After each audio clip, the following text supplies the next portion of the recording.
Absolutely free. Just Hello, everyone, and welcome back to the GSMC Fantasy Sports Podcast. I hope you enjoyed the AFC East fantasy preview that we did. But now we are transitioning from the AFC, at least for one specific segment, to the NFC, where I'll be previewing the only NFC division on today's show, the NFC East. The NFC East got a lot more interesting this past offseason. Some crossing of enemy lines, shall we say, that we'll be able to touch upon. So without further ado, let us jump right into this particular segment.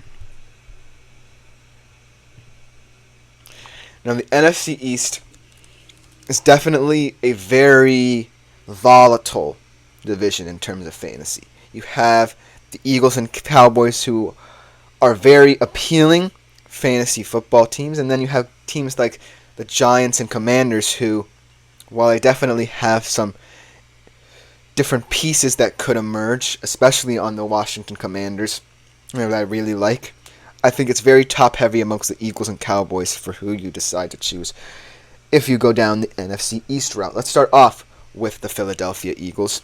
I'm going to start off with one of the more contentious, controversial quarterbacks in fantasy football, in Jalen Hurts. He has had no less than 21 fantasy points per game in any particular season, but as we saw last season, he kind of regressed to the mean. For example, in 2022, his breakout season where he went to the Super Bowl, he had 26.8 fantasy points per game, putting up huge numbers, but last year it was only 23.1. So, as you can see, maybe because of the fact that he declined, that makes you want to shy away from him, but he still has that dual threat ability. Obviously, he also has wide receivers and skill position players to elevate what he does throwing-wise, but as a runner is where he can get most of his production. He averaged 9.8 yards per carry over the last 3 years, so look out for Jalen Hurts to be one of the better dual threat quarterbacks. I'm not sure he'll go as high as QB 13 in many fantasy drafts, mainly due to that big drop-off, but if anything, his rushing production does save him a little bit. Now, the running back debate is where it gets interesting. They acquired Saquon Barkley from the New York Giants. That's the crossing of enemy lines right there. But they already have an established running back who had all career highs last year in DeAndre Swift, who moved from the Lions. This seems very much like a very weird kind of dichotomy here, where you have Jalen Hurts, who always just steals 1-yard touchdown runs away from running backs anyways with the tush push, and then a guy in DeAndre Swift who really found his footing in Philly last year. And so bringing in Saquon just creates so many questions about which running back you should pick, if any running back from the Philadelphia Eagles. But I'm saying you should buy into DeAndre Swift a lot more. I like DeAndre Swift emerging as a top-level running back, especially in fantasy over the past couple of seasons. And I think I'm going to fade Saquon. I don't see him being that top 5 fantasy running back, when healthy, mind you, that he was in the past. And so, yeah, I think this whole running back situation is very muddy in Philadelphia. But ultimately, they are very exciting in that regard. Now, in terms of receiving talent, they obviously have their own a very exciting wide receiver duo in A.J. Brown. 194 receptions, 18 TDs in back-to-back years. So, I think that A.J. Brown is going to be one of those guys who you swing for the fences for. I think he's a top 10 at the very least fantasy wide receiver. I think he's only going to get better with Jalen Hurts really helping him out as his number one go-to receiver. But don't forget about Devontae Smith. He's very good in the red zone, which I really like about him. But overall, the Philadelphia Eagles, if Jalen Hurts kind of gets back to that form that he was in 2022, I think are going to be a very interesting fantasy team.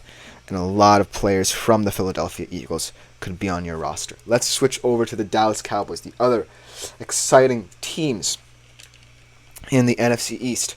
Let's start off with another, well, not necessarily last year, but ultimately throughout his career, one of the more controversial real-life and fantasy quarterbacks in Dak Prescott. If there's anything good to say about Dak Prescott over the entirety of the 23 season, obviously. He had a no-show at home against Green Bay in the playoffs, but we don't want to talk about that. He was one of 5 QBs last year, to average over 20 fantasy points per game. So that is saying something about the high-end regular season Dak Prescott had last year. Obviously, you don't have to necessarily worry about the postseason that much in fantasy football. You don't play as many games in postseason time than you do in regular season, so Dak Prescott should be a very appealing option for you. It's up to you. In terms of skill position groups, obviously we can talk about CeeDee Lamb, but I want to look at a guy who kind of had a breakout campaign last year. I'm really expecting to continue his dominance next year, and Jake Ferguson. He was one of 7 titles last year to have more than 100 targets a season, and also 3 TD games last year. So as you can see, Jake Ferguson has the potential to be a huge red zone threat for the Dallas Cowboys, score a lot of touchdowns from the tight end position. So he's one of the more intriguing options on this very talented skill position core for Dallas. We can go on and on about how CeeDee Lamb can be in the conversation for being the number 1 overall fantasy prospect at the wide receiver position, but still, Jake Ferguson might be a name to know, especially if you're looking for a tight end who can get you a touchdown production. But ultimately, that's all I have to say about the Cowboys. I think that Dak is still going to be a very high-end fantasy quarterback. He's going to be coveted. He could go as maybe high as, say, 5th quarterback off the winning fantasy drafts, in my humble opinion. And then Jake Ferguson, obviously, I think is going to be someone that you would need to look out for. But then, let's get the latter half of this division, because it kind of goes a little bit from hero to zero, but there are still some intriguing options on both of these squads.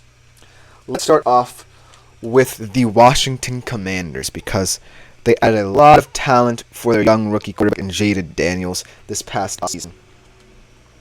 So, I do think the Washington Commanders could have some value. Especially, I'll start off with Jaden Daniels. Breakout year last year at LSU. The reason why he falls to the number 2 overall pick, in my humble opinion. And he adds a lot of value if you want a good dual threat QB. Over 4,500 passing last year. That was in yards to the ground for LSU. And that was in a very explosive offense.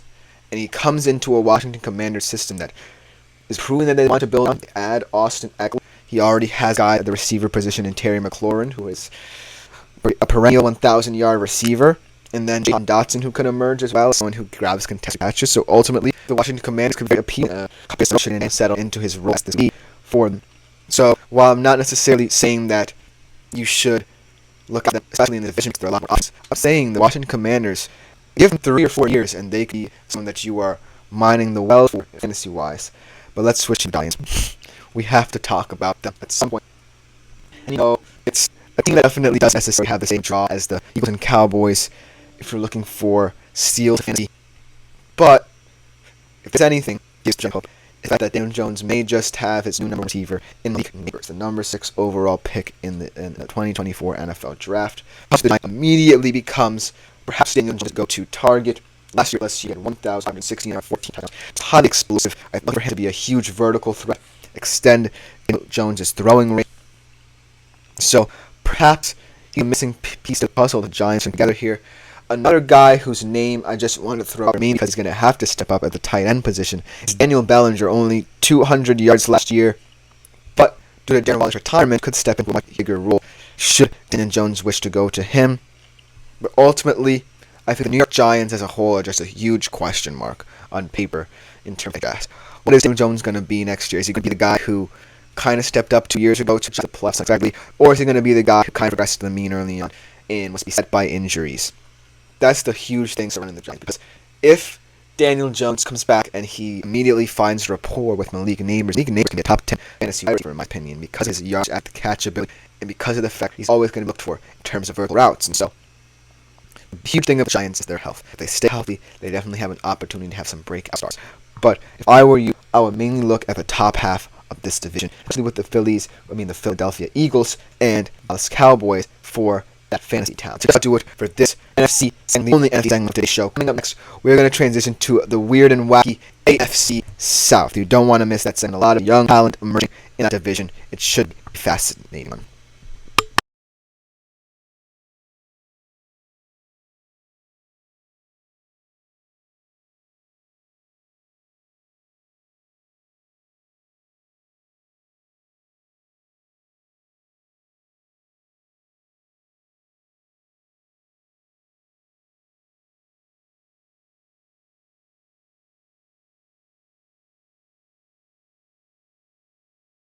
Hello, everyone, and welcome back to the GSMC Fantasy Sports Podcast, brought to you, as always, by the GSMC Sports Network. I hope you liked, especially if you're on the East Coast, my NFC East segment. It is the only division from the NFC we are previewing today. So we are going to transition back to the AFC with the weird and wacky, like I said before the break, AFC South. Obviously, a lot of talent, especially young emerging talent in this division. Surprise candidates for fantasy drafts this year, stemming from the AFC South, mainly due to the fantastic rookie campaigns of two quarterbacks in particular, even though one was injured early on in the season. So without further ado, let's jump right into the AFC South. Let's start off with the surprise team from the AFC South.